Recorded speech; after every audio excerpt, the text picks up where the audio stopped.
Good morning, people. How are you today? So it's been a while we talked about self-care. थोड़ी सी soulful बातें करते हैं आज through a story which I was reading the other day.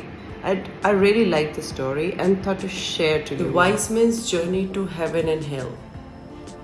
Once a wise man from China was granted the rare opportunity to visit both heaven and hell. His journey would reveal a profound truth about the human spirit. In hell, he saw men and women seated around an enormous table piled high with delicious rice. But something was terribly wrong. These people were gaunt, their faces sunken, their limbs frail and bony. Though they sat before the feast, they were starving, desperate for nourishment. Their hands were bound to long, unwieldy spoons. When they tried to scoop up the food, they could not bring it close enough to their mouth. Each attempt to feed themselves only ended in the frustration as the food fell on the floor. They thought only of their own hunger. Each person focused solely on their own needs. In their selfishness, they found only suffering and despair. Then the wise man was taken to heaven. To his surprise, it looked nearly the same. There was another great table, abundant with rice and fruits, and people seated around it. They too had long spoons tied to their hand, just as in heaven. But here the people looked radiant, their faces beaming with happiness and health.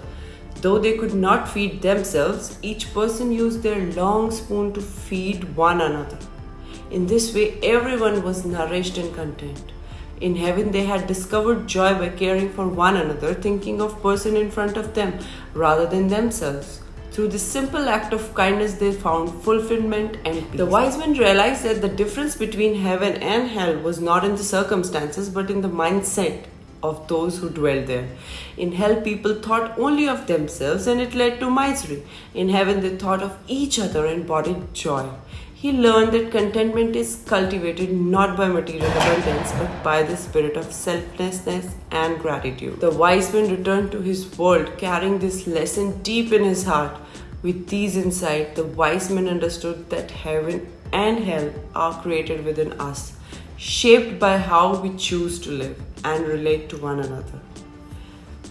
You all have an avid day. Hope you really liked it. Keep watching for more insights. Thank you.